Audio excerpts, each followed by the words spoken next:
Agora sim. Poxa, esqueci, está gravando, né? Mas vamos lá, então. Então, vamos falar o tema novamente, para quem depois assistir, né? O tema é os predestinados, chamados, justificados, glorificados. Romanos 8, do 26 ao 30. Eu também disse que há muitas correntes teológicas, né, a respeito desse texto aí e tal. Então, cada corrente, né, tem corrente A, B, C, D, e que eu realmente não faço uma abordagem com base em corrente A, B, C, D, mas apenas uma abordagem teológica, teologia bíblica, né, lendo e analisando o texto. Então tá, vamos então ao versículo, ao 26, tá? Romanos então, 8, 26. Vamos ler, por favor, leiam.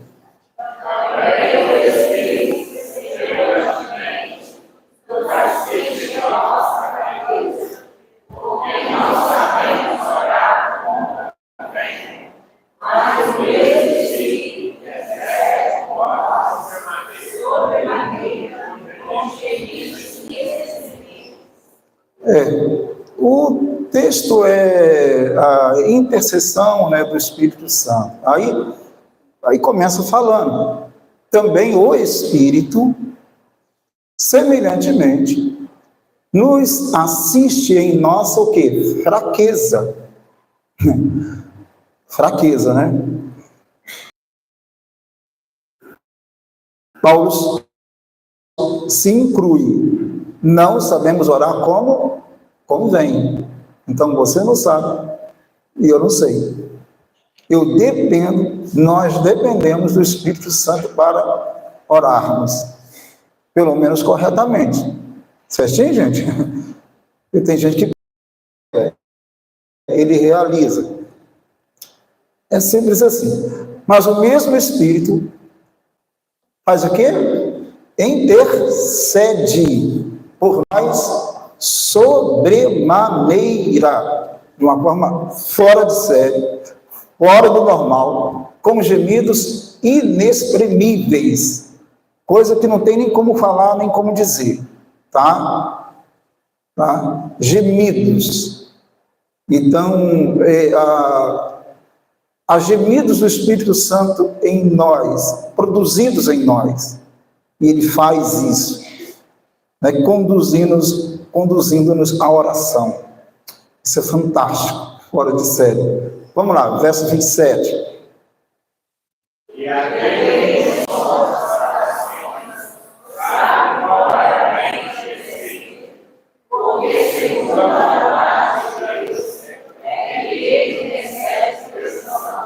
há uma íntima relação, obviamente, né? É questão essencial entre o Pai, o Espírito e o Filho, né? Aquele que sonda os corações, sabe qual é a mente do Espírito, ou, né? O entendimento, o pensamento, tem a ver com desejo, a vontade, o propósito, né? Porque segundo a vontade de Deus, é que ele o quê? Intercede pelos santos, por aqueles que são verdadeiramente cristãos, né? Separados. A ideia de santos é esse sentido, de separados para Deus, consagrados para Deus, né? Então, há essa íntima relação aí de Deus, né? Claro, né? E tudo isso que o Espírito faz está de acordo com a vontade dele, né? Claro, de Deus, que o Espírito também o é, né? Então é isso, tá? E ele faz isso porque ele tem o seu propósito com os santos, tá? Com os cristãos, verdadeiramente cristãos, servo de Deus. Não é membro de igreja, não. Membro de igreja é uma coisa. Membro de igreja já faz tudo errado. Sai daqui hoje, e já hoje mesmo já começa a fazer coisa errada. Namorar do jeito que não deve. Falar com o esposo do jeito que não deve. Falar com o filho, com a filha do jeito que não deve. Falar com o pai, com a mãe do jeito que não deve. Porque sai daquela porta para lá, acabou. Estou falando de santos, pessoas consagradas, pessoas separadas para Deus. Tá? Isso é muito além de ser membro de uma igreja, de uma comunidade, né? É muito além, tá? É gente que tem intimidade com Deus, que relaciona-se com Deus. O Espírito trabalha nessas pessoas de um jeito extraordinário, fora do normal, sobrenatural. 28.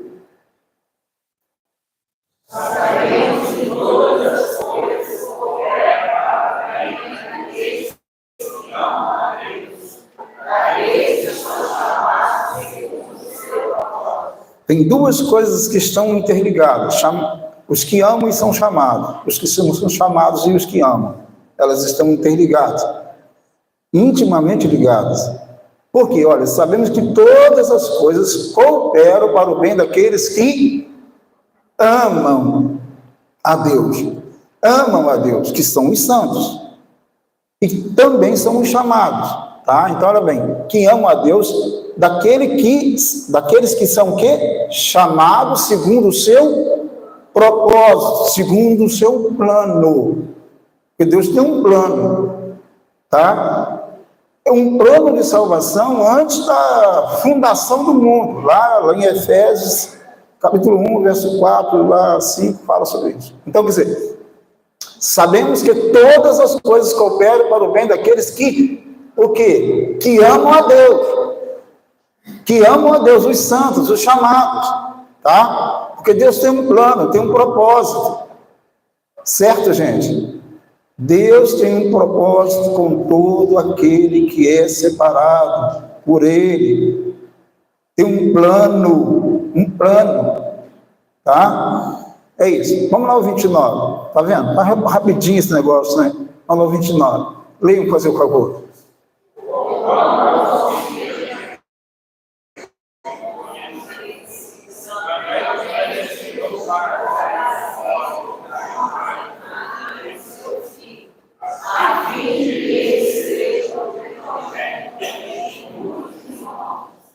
Isso mesmo, olha bem. Porquanto aos que de antemão é previamente, tá? Antecipadamente.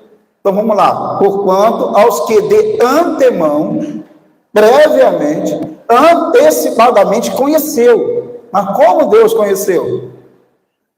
Os que amam, os chamados, os santos. Só tem um jeito. Deus sabe tudo, conhece tudo. A presciência dele, obviamente ligada à onisciência dele. Deus sabe tudo, conhece tudo, em todo tempo e espaço. Passado, presente e futuro. Tudo está sob o controle dele. Nada foge do controle dele. Nada.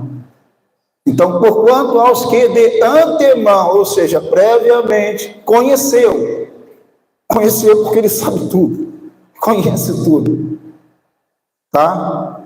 Também os predestinou para serem conforme a imagem do seu Filho, predestinou, pré-ordenou, é uma ordem estabelecida, que tem a ver com o futuro garantido. Isso ligado a quem? Aos que amam a Deus, aos que são chamados, aos santos.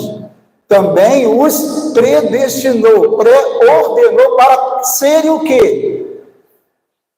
Serem conforme a imagem de seu Filho. Nós temos verdadeiramente que parecer com Jesus nesta terra.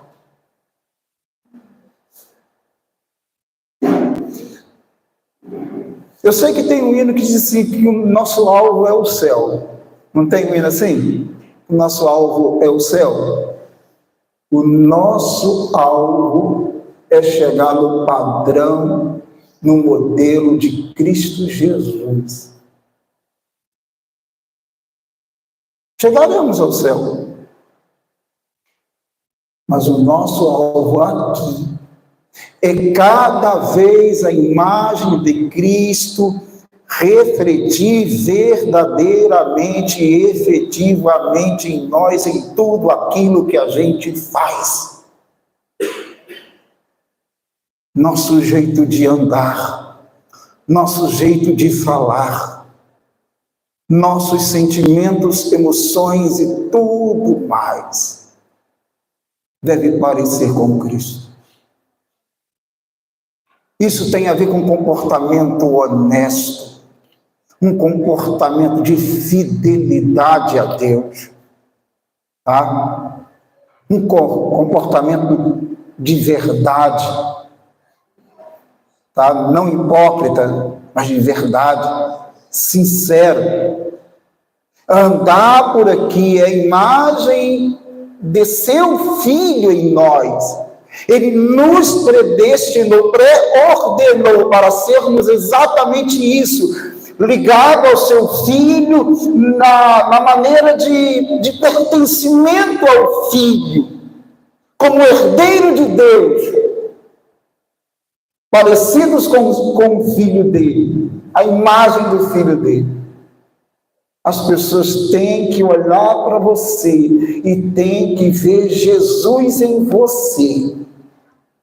Se ela não está vendo Jesus em você, se ela não está vendo Jesus em mim, alguma coisa está errada. Porque somos predestinados para sermos a imagem de Cristo.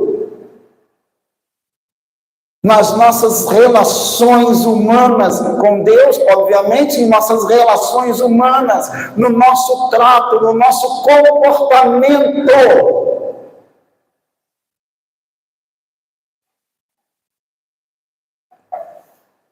É pesado isso, né? Fala a verdade, gente.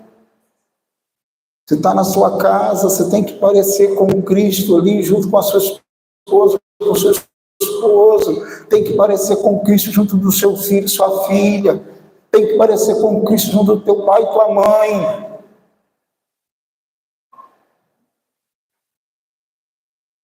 Tem, gente, isso não tem sentido. Nós somos o quê?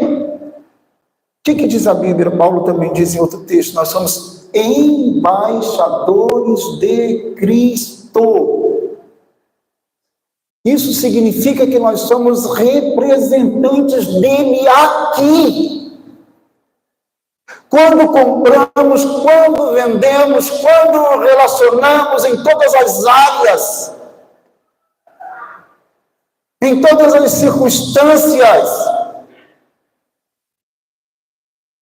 É isso.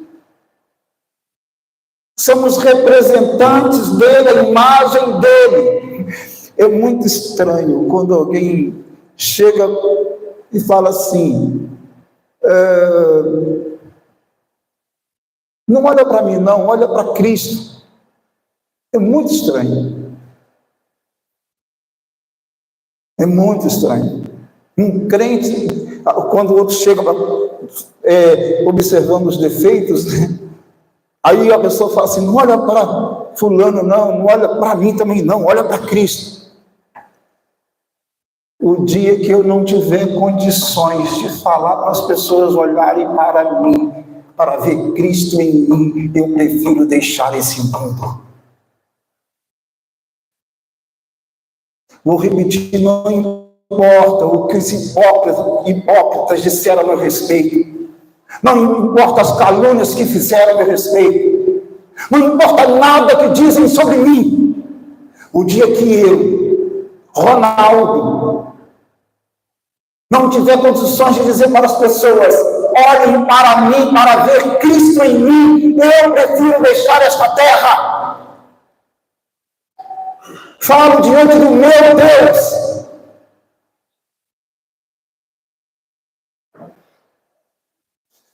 As pessoas precisam olhar para você no seu local de trabalho, onde você estuda, seja em qual área, nas suas relações, e ver Cristo em você. Ela pode não concordar com você, ela pode não concordar teologicamente com você, religiosamente falando com você, mas elas precisam ver que você é diferente.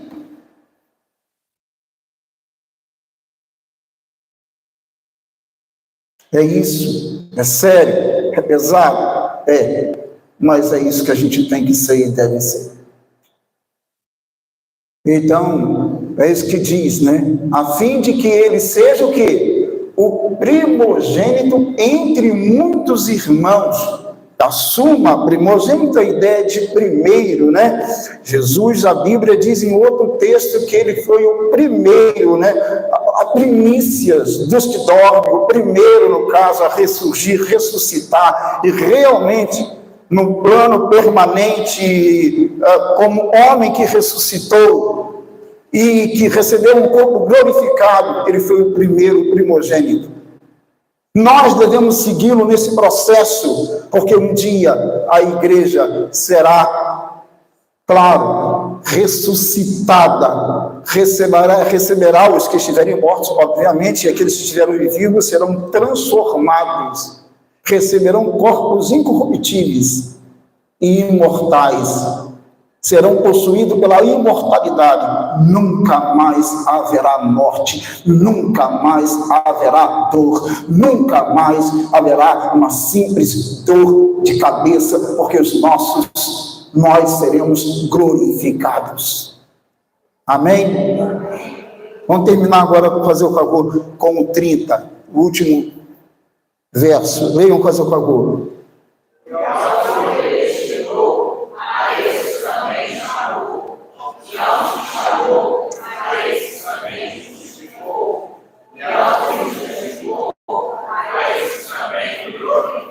São dos verbos colocados aí em abundância, né? Predestinou, pré-ordenou. Então, e aos que predestinou, aos que foram predestinados para serem a imagem do filho, né? No caso, a esse status, né? A essa posição de imagem do filho, né? Na terra, a esses também o que chamou. Chamar de uma forma aqui não é um simples convite, é algo especial, particular e efetivo, tá? Você sente chamado, você sente que é chamado especialmente por Deus, tá? Não é um chamado, é um chamado especial, efetivo, tá? Que ele faz, que ele realiza. E você sente que é chamado, tá? E aos que chamou, a esses também o quê? Claro, se ele chamou, se ele falou, né? Isso está falando de gente que ama a Deus, está falando de gente que é santa, consagrada, né? A ele, está falando desse tipo de pessoa, né? Dos santos. Então, a esses justificou. Porque a única possibilidade de sermos justificados é por meio de Cristo Jesus, que cumpriu toda a lei. Ninguém, sem exceção, desde quando o mundo é mundo, ninguém, a partir da queda, conseguiu cumprir a lei de Deus. Eu falo desde a queda, porque há uma lei, antes da lei mosaica, tá? Há uma lei, tá? Que está dentro da essência do ser humano, tá? Depois sim, tem a lei escrita, a lei mosaica, tá? Que vai colocar em ordem as coisas, criando as regras e tal, um padrão que nós nunca conseguiremos alcançar, mas Cristo alcançou por nós, e pela justiça dele, e por ele ser justo e ter cumprido toda a lei perfeitamente, ele nos justifica, é habilitado, e é o único que está habilitado, apto a nos justificar. Jesus Cristo. Então ele nos justifica. Nós não teríamos condições nunca de sermos justificados. Nunca. Por nós mesmos, pelos nossos méritos, pelas nossas obras, nunca. Mas Cristo, ele, perfeito, imaculado, Filho de Deus, nos justificou. Ele sim cumpriu toda a lei. Bom, para terminar então, e aos que justificou, a esses também o quê? Glorificou. Há uma glória em nós. Há um clímax, nós teremos um clímax que podemos chamar um auge da nossa vida, de toda a nossa vida, que é a glorificação, quando nós, sim, estaremos com o Senhor. Como eu disse, corpos glorificados, celestiais e tal, nunca mais teremos dor, então nós seremos glorificados e reinaremos com Cristo para todos sempre. Todos sempre. Então nós somos, vamos lá então comigo para a gente fechar, nós somos o quê? Olha lá, coloca o tema lá para o pessoal, todo mundo acompanhar. Nós somos o quê? Predestinados, chamados, justificados, glorificados. Temos que ficar nesse padrão. Nosso alvo é o padrão, nós que somos predestinados, chamados, justificados e glorificados, temos que alcançar, aproximar do padrão, do modelo, nosso modelo, que é Cristo Jesus. Isso é para gente que ama Deus. São para os santos, tá? Predestinados, chamados, justificados e glorificados. Amém? Amém, amados? Abaixe sua cabeça, por favor.